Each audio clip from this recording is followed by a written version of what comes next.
Hello, welcome back to the channel. It's me, Emmy the Cat Lady, and you join me here in the Capital Wasteland, which is looking quite bright today actually, outside Hubris Comics, so I couldn't resist the pun in the title of the video, because of the name of this publisher. And they were obviously a pre-war publishing company that are responsible for some of the famous graphic novels and comic books that you can acquire in the games, like Grognak the Barbarian. And I'm assuming that before the bombs, there were no missing pages. So there's two locations that we can visit that belong to Hubris Comics. So there's one here in DC in Fallout 3, and they also have a branch in Boston. So Hubris Comics in Fallout 3 is actually, it's on this side of the river. My scroll wheel's not working. So it's in the Mason District area, so quite near the Citadel actually, interestingly, and sort of directly north of the Arlington Library. So this is Hubris Comics. So this building, it's quite big because there was printing happened here, the publishing happened here as well. So we're going to start here. So this location is full of traps, so be wary. Some of the terminals are traps. There's grenades, pitching machines that fire baseballs at you, all that kind of stuff. And there is also feral ghouls here. I think this character has the ghoul mask. Yeah, we do. So this is obviously the kind of reception location. There's one of the trap terminals. So you can spot them. If you've never really kind of noticed before, that's a normal terminal that's active, so the screen's flickering, and that's fine. That one's got the screen flickering, but there's this little kind of antenna sticking out of the back, and if you have a high enough explosive skill, you can disarm it, but if you try to use it, it's going to blow up in your face. One of the things, there's quite a lot of good loot around here. So right here, you've got the Tales of a Junktown Jerky Vendor, which is the barter skill book, if I remember correctly. We can make our way into other locations in here. So yeah, the utility tunnels, we'll come back to them later.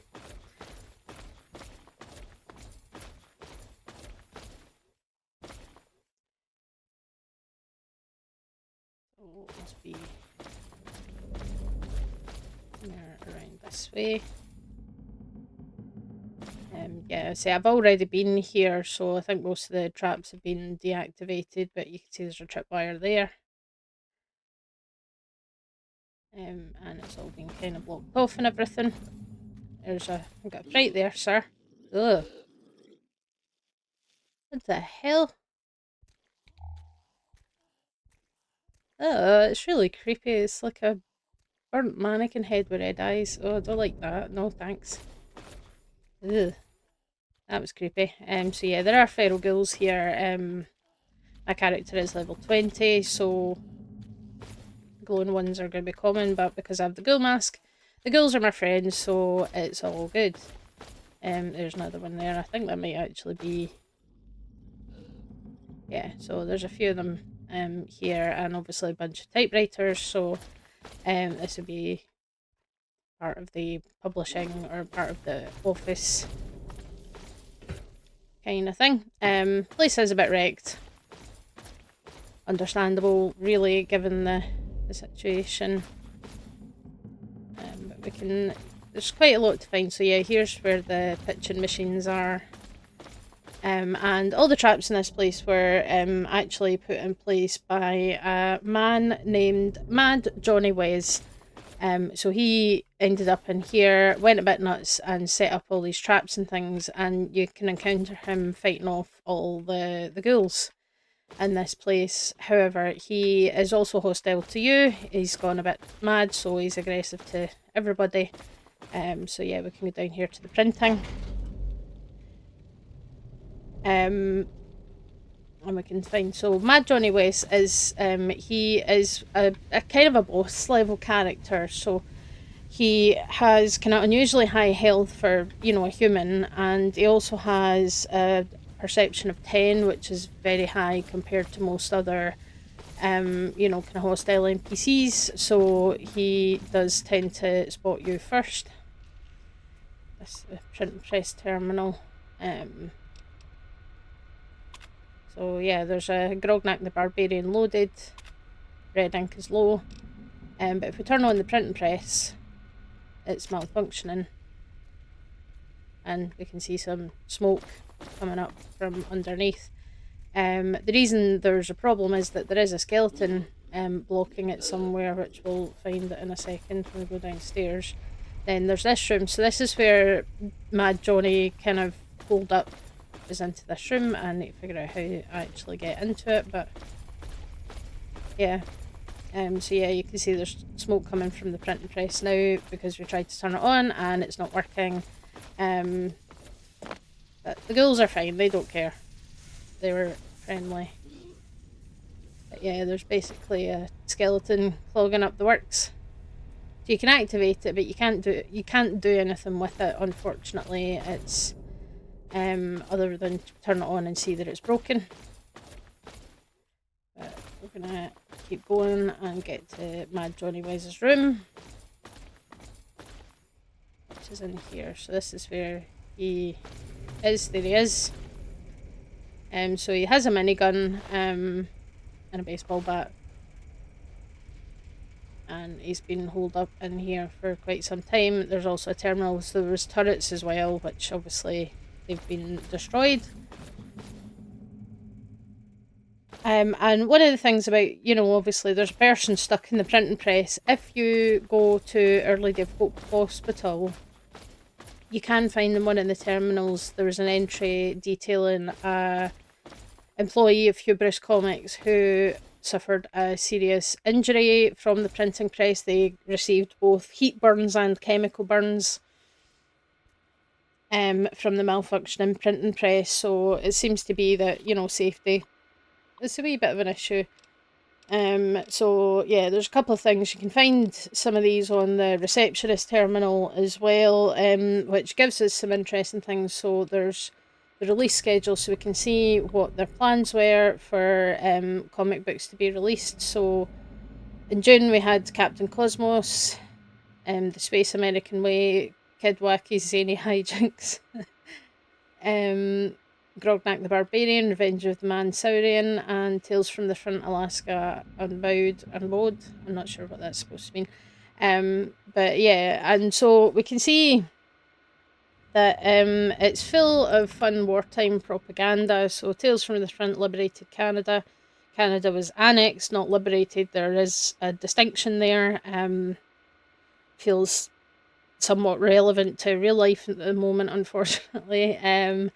You know, and we've got, you know, the Red Terror. There's also Vault Boy special. So Vault Tech, we're working with Hubris Comics to produce comic books. And it's basically wartime propaganda, and this shouldn't be a huge surprise because that happened in real life as well. During the Second World War, Disney, DC Comics and Marvel all published propaganda pieces in various ways in the Second World War. You know, it's part of kind of what happens when war breaks out, and you know, it's a us versus them mentality and who's the bad guys and things like that. We also have Captain Cosmos and the Radioactive Spacemen from Space, which is a fantastic title. So that's fun. And then, did it mention it?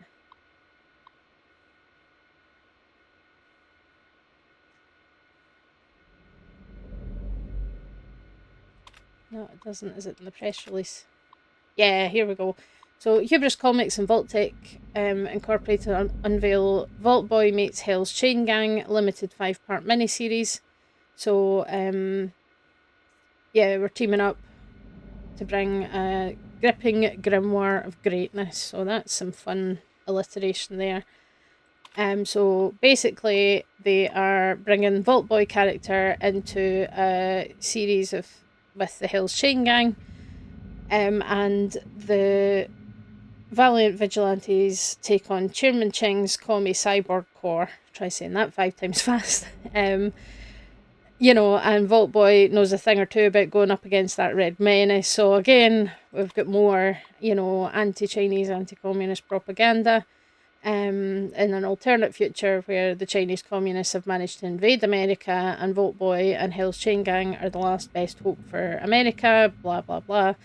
Because it's Vault-Tech's mission to educate and protect their countrymen from the communist threat, which is absolutely not Vault-Tech's mission, but obviously they're not going to say that. Yeah, this holiday season, so I think they were aiming for a release, you know, kind of end of November, December. Probably didn't happen. So this is the press release that was announcing this new series, which is interesting. But one of the most interesting things is this letter to the editor. So you may or may not know about this. So there's a letter to the editor, Requiem for an Antagonist, and the whole letter is essentially talking about how great Grognak the Barbarian is, but the widely respected factor is the depth of its villains. And the love-hate romance with Femra, that's obviously supposed to be like Shira, and the enemies are great. And that is, you know, that is true for media, you know, whether it is comic books, superhero movies, or whatever, that a good, compelling villain is interesting and in some ways sometimes sympathetic, but you know, they have to have the same depth as your protagonists do and things. And basically about the AntAgonizer, who was never fully developed, like Skullpocalypse and Mastodon. But the story about an orphan girl raised by ants had a lot of potential for reader connection and a redemption arc. But apparently a writer has thrown all that away by making her into a 2D cliche villain, essentially. And yeah, sort of mustache twirling cliche dialogue. It was an offence to a deep and tragic character. So basically, this person is saying that because of this terrible writing, he is no longer going to be buying any comics from what used to be the favourite publisher. So, you know, it's understandable. This is the kind of thing that people do say about media if they don't like it, if they think a change has been made in something and they're not happy about it. I think most Fallout fans are probably quite familiar with that concept. But the interesting thing is that if you come here and read this letter and then you go back to and you go to Canterbury Common, you've got the side quest, the Superhuman Gambit, where you've got the AntAgonizer and the Mechanist fighting each other with their robots and their ants, and you're asked to do something about it because they're causing damage to the local business and the people that are just trying to live their lives. So if you've already read that letter, and the game will never tell you this, the game does not highlight that this is a potential solution. It only comes up as a speech option if you have read this letter before speaking to the AntAgonizer, but it gives you a way of talking her down peacefully without having to, you know, resort to violence and things. So it's a way of talking her down and, you know, setting her on a better path.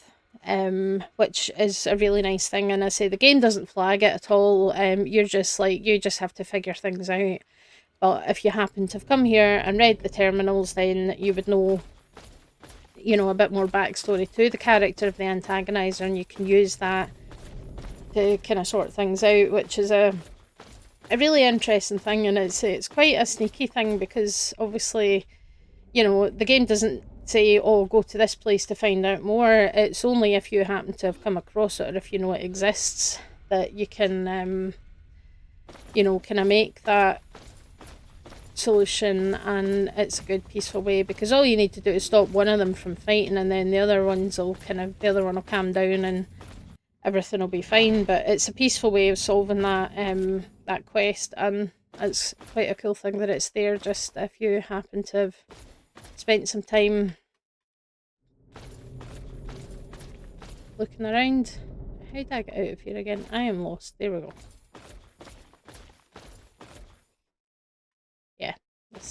It's a bit confusing, this place, but you know, quite an interesting little location. There's a big Captain Cosmos poster, because there's one more interesting terminal in this place that I'd like to look at, which we did pass by. Hopefully, yeah, here we are, found it again. Beta testing. So in here, there's a bunch of little cubicles with terminals, and most of the terminals are broken, but there's one that isn't.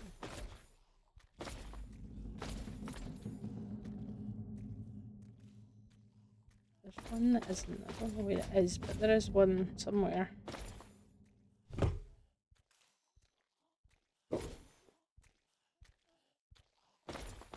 Here it is. That's that up. Here we go. So yeah, Reign of Greylock beta. So this little room is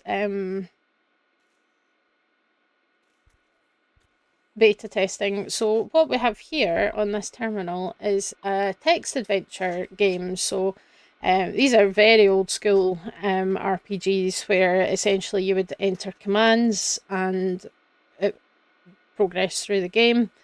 Kind of like a choose your own adventure kind of book, but obviously as a game. So before, you know, games really had graphics and things, there was this situation. So there's no reward for playing this game or anything, but you can play through it. It's quite short, and there is a walkthrough on the wiki of exactly how you're supposed to do it. But you know, you've got the so you choose to look around and you get this little kind of description that there's foothills in the north, and clouds around an ominous peak, a dirt path from a lonely chapel to the east, and to the south is a bustling town. Mists gather over marshland in the west, where a thin tower stands alone in the bog. So then you can choose which way you want to go. You have an inventory and everything, and you can just work your way through the game. So it's just here. It's a wee extra thing that you can stumble across. Again, nobody in the game is going to tell you that this exists. You just have to find it for yourself. And you know, it doesn't really achieve anything, but it's kind of fun to have that thing there. And that was what was going on here, is that they were beta testing, so they would have people coming in to beta test the game, you know, because before, obviously the internet has changed how beta tests for games are run, that basically they can recruit people from all over the world to do beta testing, because they can distribute the game through the internet, which obviously didn't exist in the Fallout universe, so people would have to come in person to be able to do that. I think it might mention a wee bit about that. Yeah, beta testing notice here. So members of the Grognak's Little Heathens fan club visiting to participate in beta testing the software, and they have to fill out a participation agreement. Yeah. Some of them are a little exuberant. I realise you're not a babysitter, so we appreciate you going to the extra trouble to deal with this. But the beta test is very important to getting their software venture off to a good start. So this was them obviously trying to come up with something new and getting into the kind of games market in a way. There is quite a lot of good loot around here. So say we found the Tales of Junktown Jerky vendor. Mad Johnny's room has a Grognak comic, and there's a new Coca-Cola Quantum in there as well. The tunnels, there's Dean's Electronics in the tunnels, as well as a Stealth Boy. And there's also a couple that are just kind of outside this location, so we'll head outside to see. So firstly, you've got the Pulowski's Preservation Shelter. I might have already taken it, but there is a Dean's Electronics in there. I might have picked it up before. And then there's a ruined building to the southwest.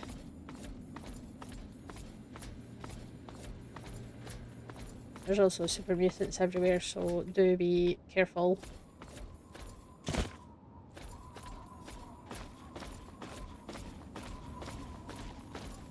This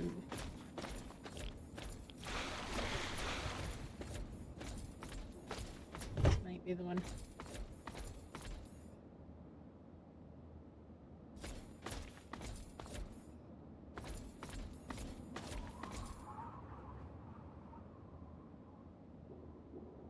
I think this might be the one, but I've maybe already picked it up. But there's a copy of Guns and Bullets. I'm pretty sure it's here with this person and all their ammo and stuff. And there's also a random school desk there, because why not?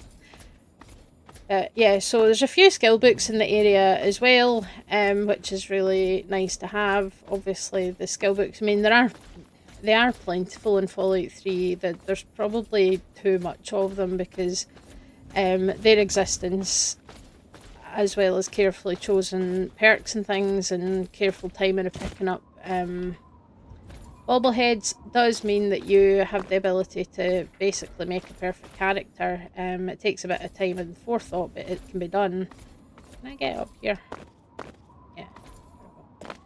And because of that, it can actually be done. Like, you can make yourself a perfect character. So if you're looking for skill books, then it is a good place to come. And it does connect to the metro here. This is the Falls Church Mason District Metro. So that's how you can get here. Yeah, so very, very interesting. And one other thing to note about this place is that there is actually cut content associated with this location, which I think some, probably a fair few of you maybe know about, that it was originally going to be part of the Wasteland Survival Guide quest. So that's obviously quite a big side quest where Moira Brown sends you to Minefield and sends you to get injured and irradiated and things, and she's researching for this book about how to survive in the wasteland, which is great. So what would have happened is that once she'd completed the book, Moira would send you off with a finished manuscript to bring here to use the printing press to print copies of the book. But for some reason it was taken out, and actually there is a note on the wiki that the quest designer that did those quests can't remember why this part was cut from the quest, but it could be time, it could be logistics, and maybe because they felt that the quest was already quite long, because it's a multi-stage quest. It involves quite a lot of locations and quite a lot of work on your part, essentially. But it would have been kind of fun to be able to come here and do the printing and things, but that was obviously taken out of the game. Even if they don't remember why they made that decision, obviously there was a reason they made that decision. But it's still a fun location to visit. You've got a boss character to fight, and some interesting loot to find, and also a couple of little secrets, one of which could be quite useful in another side quest that can be quite challenging to do the violent way. The characters are quite tough and in battle. So, and obviously depends on what your role playing is, that maybe you want to do it a peaceful way, but that gives you the option to do so, which I think is really, really cool. So that's the DC branch of Hubris Comics, which is presumably where a lot of their printing is done, if not all of their printing.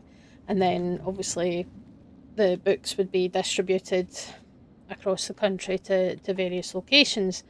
But we're going to head up north now, because there is another branch in Boston and there's some interesting things going on there as well. So I will see you in Boston in just a second.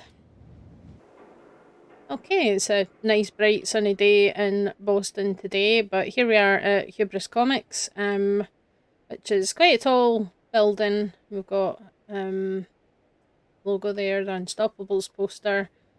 There's the Silver Shroud, Grognak, Antaman, Mistress of Mystery, and I'm not entirely sure who that one is, but anyway, let's head inside. Okay, so yep, creepy monkey, check. But we've got lots of shelves and things. So this ground floor here was obviously I'm going to shut you up. Stupid monkey. Don't like the monkey. So yep, this ground level was obviously a shop. They obviously sold their comic books and some memorabilia and stuff. We've got a cutout of the Silver Shroud. On this floor you can find Grognak's axe as well, and there is also some ghoul friends. This place is Hoaching with ghouls, so be prepared. They come down through the ceiling and everything, so just be prepared. I think you can find the key for the storeroom here somewhere.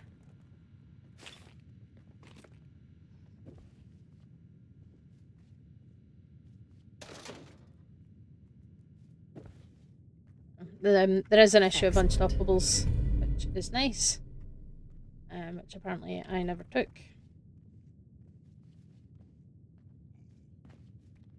And a hand, so that's nice.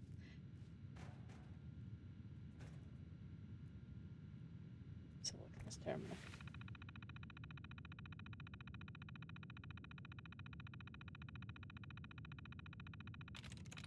Okay, should be easy enough to do.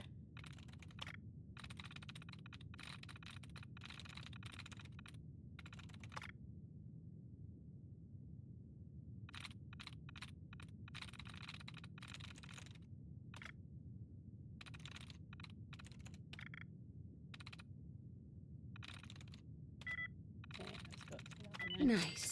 There we go. So yeah, we can open the safe and order tracking. So a couple of interesting little notes in here.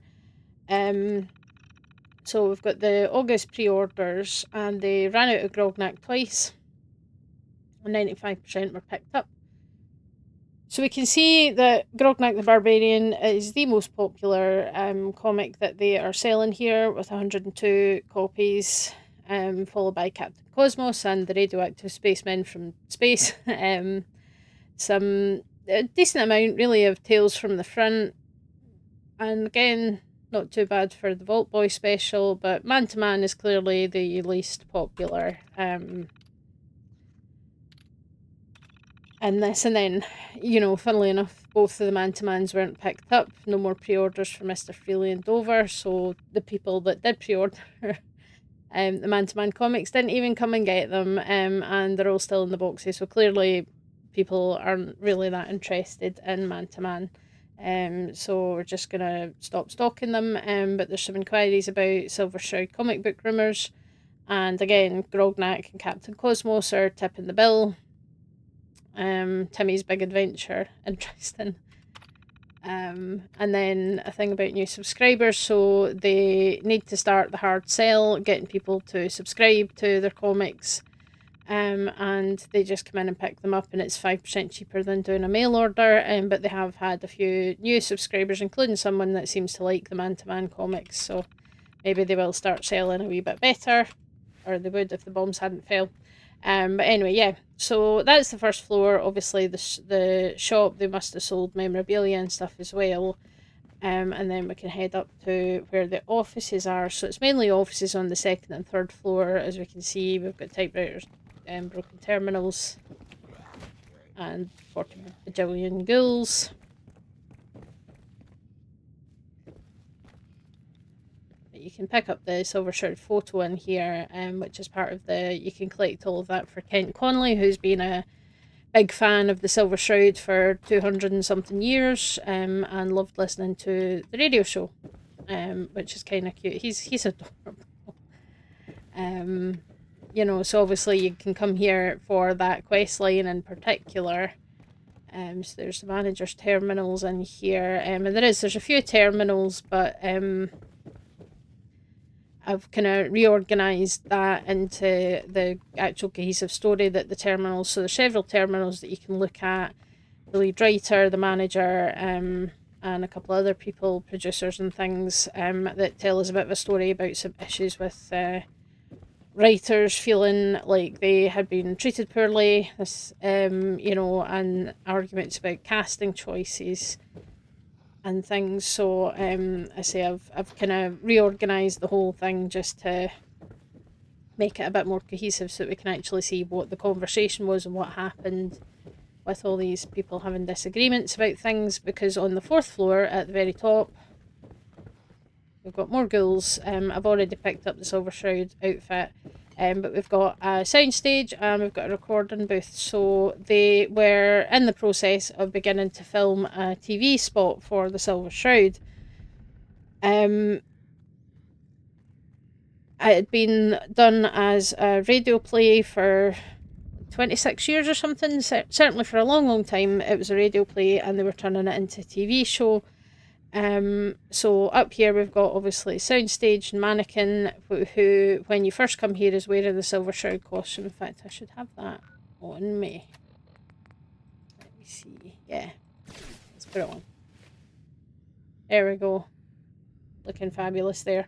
But yeah, and there's a glowing one hiding behind the backdrop there as well. You can see if you sneak around here, as well as a bunch of other things. And you can also find you can get the Silver Shroud costume and hat, the silver submachine gun prop, and there's also the Grognak costume is here somewhere as well, which is really good for melee characters. It's also one of the few outfits that does actually change based on your character's gender, because in the males it's just a loincloth and that would be inappropriate, so they do add like a bikini top kind of thing for female characters. Makes sense. There is also an astoundingly awesome tales hidden in here, which I think I've already picked up previously. So a couple of cool bits of loot and some fun costumes and things, and obviously if you're doing the Silver Shroud quest line, then you'll be coming here to get the outfit eventually and everything. But I think it's important to look at what actually happened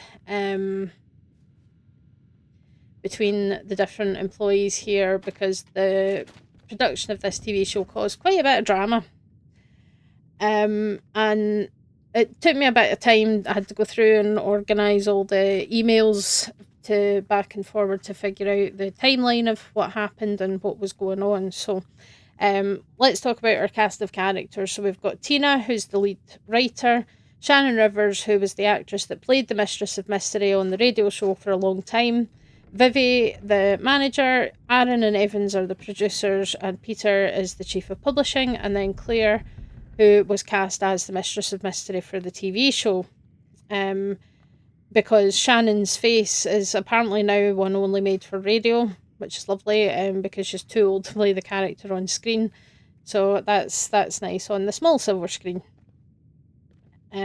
So yeah, on the 11th of October, Tina, the lead writer, comes in to discover that someone has changed things in the script without her knowing about it.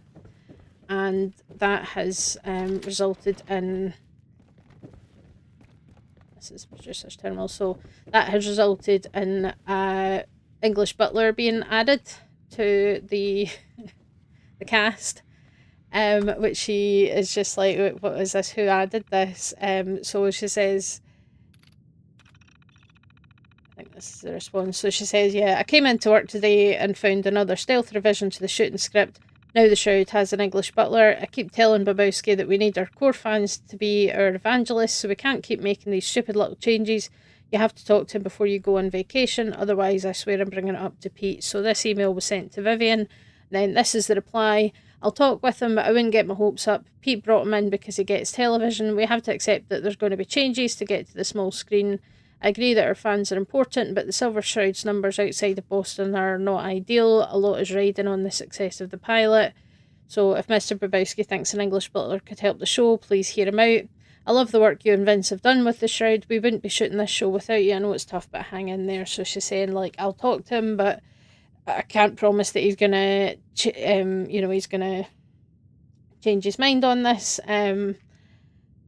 So yeah, unfortunately, it's just kind of platitudes. Like, listen, you're gonna have to kind of suck it up here.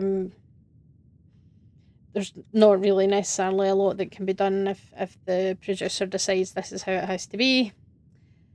And then on the 14th of October, Aaron Babowski emailed, Evans emailed Aaron Babowski about the casting of the Mistress of Mystery. And she was keen to take the role. She seemed really excited about the script and everything. But I think she's still working on a movie, presumably over in Hollywood. So he says, I tried stalling her, but things are spiralling over here. Her agent was having dinner with Maxwell. Not good. Claire's still on board. She loves the script. She loves the outfit. You got the shots of that, right? Yowza. So it does kind of feel like this actress was approached based on her looks rather than her acting ability or her suitability to the character that she's supposed to play. So we need to sign the deal before we lose her to someone else. And then there's some chats about the contract and how to manage things to kind of get the contract signed and things. And then the next day, we can see some emails that confirm that the deal had been signed with Claire, so she has signed the contract to play the Mistress of Mystery in the TV show. And Tina emails Vivian very upset about this casting choice because of her hair colour and her voice, which she doesn't think is suitable to play the character. She does seem to be aware that maybe the reason that Shannon Rivers isn't getting the job is because of her age. And Shannon does seem to resent this. She crops up again in Fallout 76, and it's actually one of the more interesting quest lines I remember from Fallout 76 when I played it. And you kind of find out what happened after this all went down, which is interesting. But Tina's not happy, and she's threatening to quit over this whole situation. And she's saying that, like, basically because she's a redhead, so presumably that confirms that Claire has red hair and the Mistress of Mystery is a brunette. And talking about her voice, that basically that Claire doesn't sound as confident, her voice isn't quite right. And Shannon Rivers has done the voice for the Mistress of Mystery for a long, long time. So she thinks that, it could be cast as her and they could do something with lighting to make her look younger or something. So, she says, I don't want to have my name in the credits if this is going to happen because it's going to be terrible. And Vivian replies with a promise to fight for Shannon and wants it sorted as soon as possible. So apparently Vivian already had to cancel her honeymoon once over this TV production and she doesn't want to do it again. There's a lot of pressure riding on this show and the success of it. It does seem like it's something that the company feels is going to make or break their numbers and their profits and things. So, obviously there's a lot of kind of pressure on people. So Vivian then emails Aaron Babowski to say, I found out that you've hired Claire Riddell for the Mistress of Mystery. This is unacceptable. She has an iconic look and she must be a brunette and she's a strong female protagonist, not some damsel in distress. And basically that, Shannon Rivers, who's voiced the Mistress of Mystery in the radio show for all this time, is beloved by fans, and it really, recasting the character for the TV show is not something that is going to be popular potentially. And Aaron's response to that is absolutely atrocious, but not a big surprise given just the way he speaks to people and his attitude and things. I'm really not a fan of this guy at all, because he's just like, Vivi, relax, it's fine. If it's that important to you, we can put Claire in a wig. Because he's picking on the least kind of, I'll find the email in here, I think.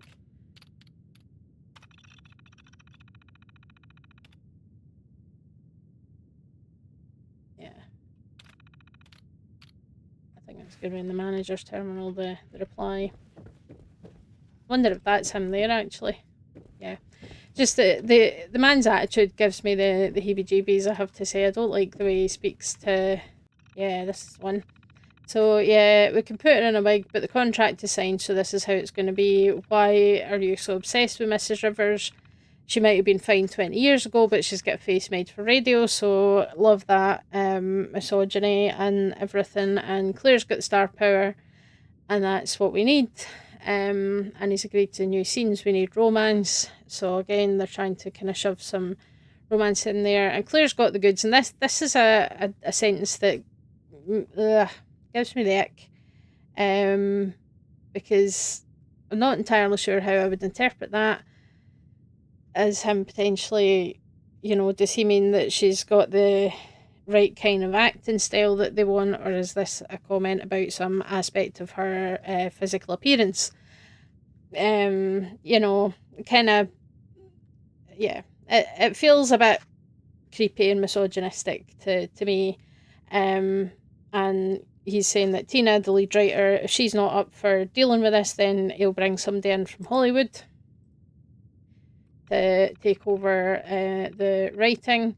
So he's going to have a meeting later on with her to discuss the whole situation. which is great.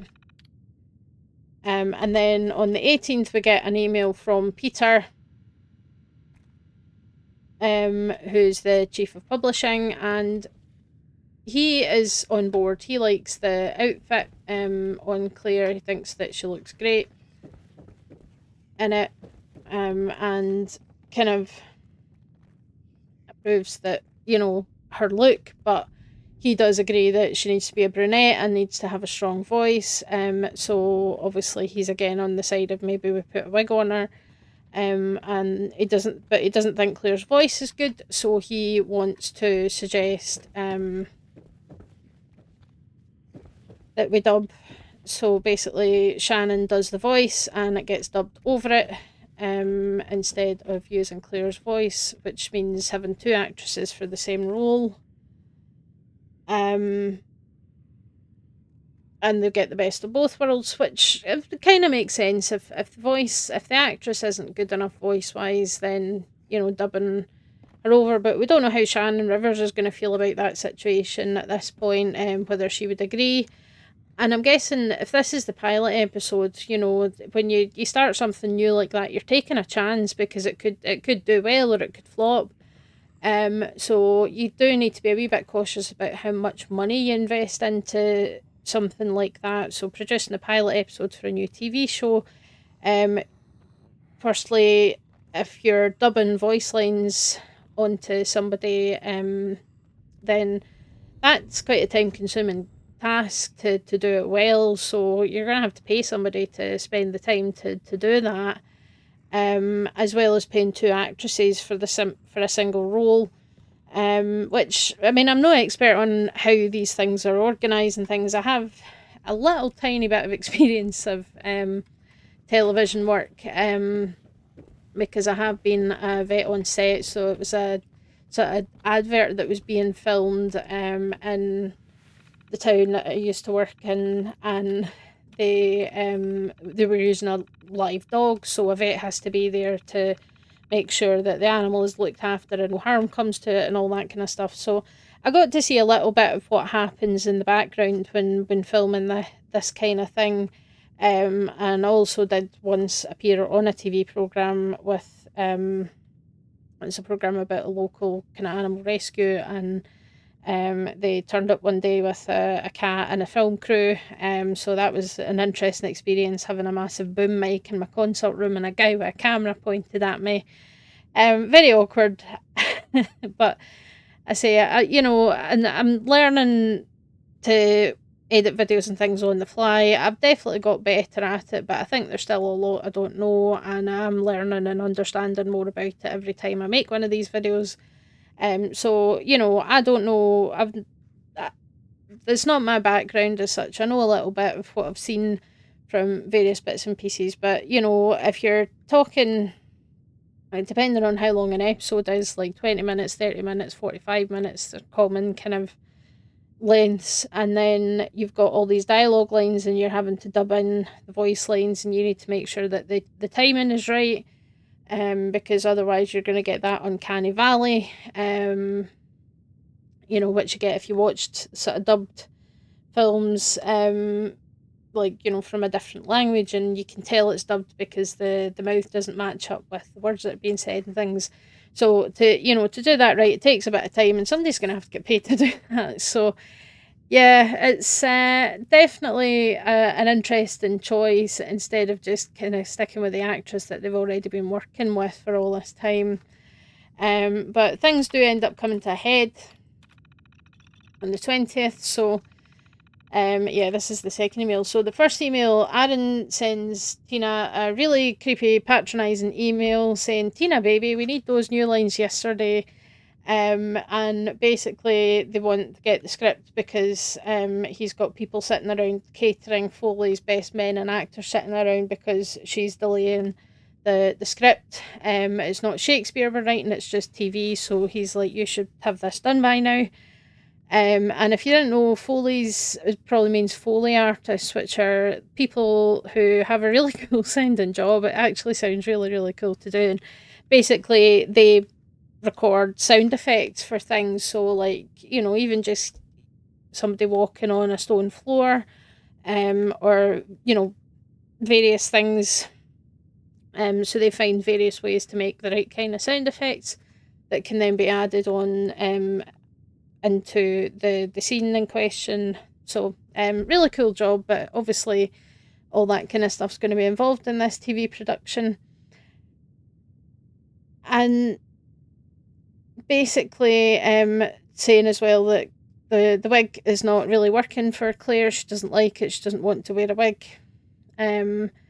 As well, and also that Shannon is standing in for her while she wraps up her film, whatever she's doing. But he suggests that Shannon shouldn't be around when Claire arrives, which kind of suggests that Shannon doesn't yet know that she's been replaced, and she probably still thinks that she's playing the role of the Mistress of Mystery. And Tina's response here kind of makes that clear. So Tina responds to that email with this one where she says, "Nope, I'm out, I'm done. You can explain how you lost the lead writer. And after everything Shannon has put up with, if you want to fire her, do it yourself." So, because he basically said, can you take care of that and make sure that Shannon's not around when Claire arrives? And she's like, "Nope, you do that yourself. You made that choice. That's on you." And that she's obviously been headhunted by a rival company, so she's ready to pack it in and leave everything behind. I'm here for that. There is absolutely no reason to stick around in a toxic workplace when you're unhappy. If you are having such a terrible time at work, then absolutely find a new job as quickly as you can. It's not worth it. It's not worth the stress. That can do a lot of damage to you. And I know that from personal experience. So, here for that. It sounds like things were really toxic and he was putting a lot of pressure on the lead writer and, doing some sneaky underhanded things with the casting, because he refused to be honest to Shannon Rivers that she wasn't playing the role until the 22nd. So you can, I say, I've had to look this up because it's been 5,000 years since I played Fallout 76. I played it for a bit at launch and then didn't really pick it up again. Because I know the game seems to be a lot better now, but online games have never really been my thing that much. So, but Shannon, basically, she'd spent a lot of time, it seems, training for the role. She had spent a lot of time in her home in the Appalachian region, kind of preparing. Her husband had built her a lair and everything. Like, it's quite a cool. If you do play 76, it's a really cool quest. It's one that I really enjoyed doing anyway back in the day, and you can find everything that she built and everything that had been set up for her playing this role. And then she found out on the 22nd of October 2077 that she was not playing the role, she was sacked.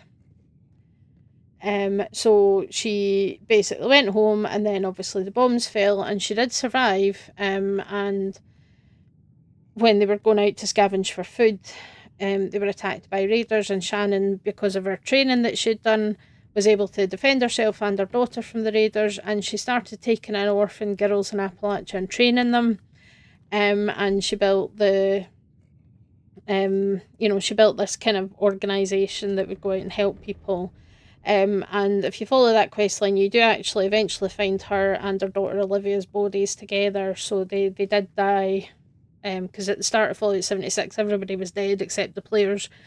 But you can find out exactly what happened to Shannon Rivers and everything that she did after the bombs fell. And obviously for Claire, we don't know that. We don't know what became of her. We don't know. But obviously the pilot never got created because the bombs fell and everybody died, and there's plenty of skeletons as well around in here and ghouls. So it didn't end well for anybody, unfortunately. But I think the whole kind of email chain here, it really does kind of highlights how things can be in show business. There's a lot of kind of exploitation happens, their attitude of producers sometimes, and how actors are treated, how writers are treated, and that there can be a lot of focus on appearance and a lot of focus on fame rather than on talent and things like that. And we know that kind of sometimes happens, and people, especially to women. I mean, women in show business are generally not allowed to age gracefully. There's always this pressure that they still have to look like they're 19 even when they're in their 40s, and that kind of thing, and that women age out of being able to be hired, and that kind of thing. And there's definitely a degree of that. I mean, certainly what's come out about, for as an example that comes to mind, is Joss Whedon, who is obviously a big name in the entertainment industry because he's been involved in all the Marvel, the MCU movies. He's been involved in a lot of them, and of course Buffy the Vampire Slayer and Angel. These series were massive hits in the late 90s, early 2000s. I've been a big fan. I've watched Buffy the Vampire Slayer so much over the years that I could probably recite the whole script from memory. Really, really enjoyed it. But then there was a lot that came out about how he treated certain actresses, particularly Charisma Carpenter, who played Cordelia Chase. She was treated badly in the way that what he did to her character in season 4 of Angel, and it was basically retaliation because she got pregnant and he wasn't happy about this fact that she was living her life. And all these kinds of things. There was a lot that happened, and some of the stuff that he said to people, to the point where Michelle Trachtenberg, who sadly is no longer with us, but she was still a teenager when she was on the show in Buffy, and it came out that nobody would allow her to be alone with Joss Whedon. So and it's something that I think some of these men in show business think that they can, because they are famous and wealthy and in charge of all this stuff, that they can get away with whatever they want, which is more difficult to do now, because we can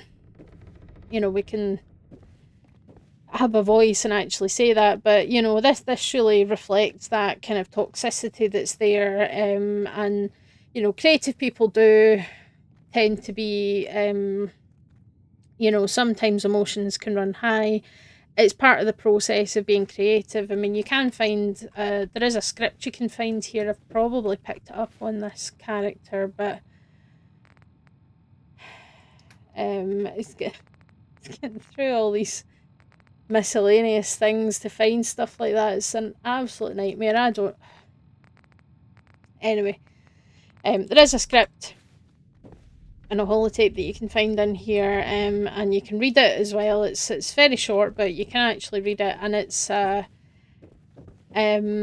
draft 18, which people might think, well, that's a lot of drafts, but that's the writing process, and it's something that I'm kind of coming to understand more and more as I go through that process myself. My first book of my trilogy, the fantasy trilogy I'm writing, is with beta readers at the moment, so it's I'm finally actually sharing it with other people, which is exciting but also terrifying, because the point is they're giving me feedback on my writing, so I don't know what they're going to say. I don't know if they're going to be like, oh, this was amazing, or if they're going to be like, this is terrible, you need to start from scratch. Or somewhere in between. I don't know what's going to happen, so we'll have to see. But the creative process can sometimes get people quite emotional, and sometimes things can happen in disagreements, and when you have disagreements when it comes to the creative process, sometimes getting people to actually sort things out and sit down and have a conversation about it can be quite difficult. So it's an interesting kind of indication, and obviously it does kind of suggest that maybe Hubris Comics, they were obviously looking to get into other parts of the entertainment sector. They've obviously been producing these comic books for a long time. They have the radio show for the Silver Shroud, which has been going for an awful long time. So now it's like, yeah, we need to kind of put these together and get into television. you know, potentially looking at movies down the line would have been probably something on their minds, but unfortunately, China slash Vault-Tec slash the American government and whoever else might be involved had other plans, and bombs fell, so everything ground to a halt. But yeah, it's an interesting location to explore, and I think that's something, you know, especially the place in Fallout 3, you say, in that game, no quest sends you there.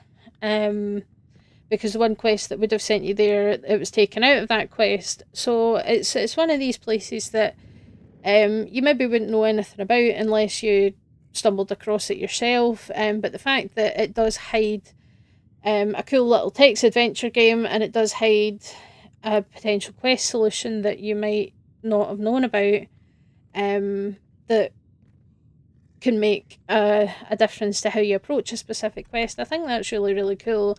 There's a lot of quests do send you here, and especially if you talk to Kent over in Good Neighbour, who's the big Silver Shroud fan, and he wants a real Silver Shroud to deal with cleaning up the streets of Boston and things, and that's a really good quest line as well. It's really fun. You can get your character to talk like the Shroud and things, and you know it's quite an entertaining quest line. But you are then more likely to come into this place than you would be to the one in Fallout 3. Because some of the Radiant quests will send you here as well, like you need to go and clear out all these ghouls because this place is ghoul infested, stuff like that. So you're more likely to stumble across it. But the email chain, because all the emails are on different terminals, trying to put together who said what to who, it took me a bit of time. I had to kind of lay it out on my screen to put the dates together and figure out the actual order of things. But there's a whole thing there about, you know, them sneakily not telling the original actress of the Mistress of Mystery that she doesn't have the job of playing the role on TV. They're hiring somebody else for that. You know, and it's bad enough that they did decide to just, like, to hell with all the time you've spent working with us, we're going to hire somebody else anyway. But to not tell her that until the last minute as well, I think is really, that's a really, really shitty move to do that. So it does kind of make sense. And I do like that, you know, we did follow up with Shannon Rivers and actually got to know a wee bit more about what became of her after she lost her job here and she went home just before the bombs fell, and the fact that, you know, she set up the Order of Mystery, and she set up, you know, she took in all these orphaned girls and trained them and had them out there helping people and stuff. So really, really cool outcome, I think. Very interesting, I have to say. I don't, it looks terrible out that window, doesn't it? It's like the really, really low resolution stuff for the city. You'd be better off not having the see-through windows at all, because that looks awful. Anyway, it's been ages since I've been in Fallout 4. I forgot how long the bloody loading screens are in this game. But anyway, so that's Hubris Comics in Boston. I can't remember if I showed you guys the location, but yeah, so it's just round the corner from Swan's Pond and Vault 114, Boston Common, all that. Is where they are. So yeah, it's a fun location to visit. I think, you know, quite an interesting kind of background to what the kind of media and entertainment industry was really looking like before the bombs fell. And I think I like that we're getting a wee bit more of that from the TV show as well. Obviously, Cooper Howard was an actor in Hollywood, and how he, you know, when he agreed to do the adverts for Vault-Tec because his wife works for Vault-Tec, and he ended up losing movies over it and things because people didn't want to work with him anymore. But then also, like, writers and people were getting sacked from jobs because they were being accused of being communists, and, you know, things obviously were quite tenuous the whole way. And actually, you know, I was saying about the windows inside the ground floor of Hubris Comics and how the outside looks really weird, but also those windows don't exist on the outside of the building. It's a bit of an oversight, is it not? Because it has like one of those bay windows, but when it's inside, there's three. Anyway, yeah. So I guess it's a bit like the TARDIS inside. Who knows? architecture's a bit weird in the Fallout universe sometimes. Let's just blame radiation for it. But anyway, yeah, so that's Hubris Comics. I say they're quite iconic. Grognak the Barbarian has been featured, and you find the comic books and things in various places. Really, really interesting, and definitely a few great little secrets to be found in these places if you go looking for them. So hopefully you enjoyed that. Next week, I think we're gonna do the Capital Post, which is a newspaper that's based in DC. Because there's a lot of interesting things hidden away in that building as well that maybe you've never seen. So, we're going to have a wee look at that. So, let me know what you think in the comments. Don't forget to subscribe if you want to see more. And I'll see you guys on Thursday with the next episode of Fallout on Prime Season 2. And I'll see you then. Bye.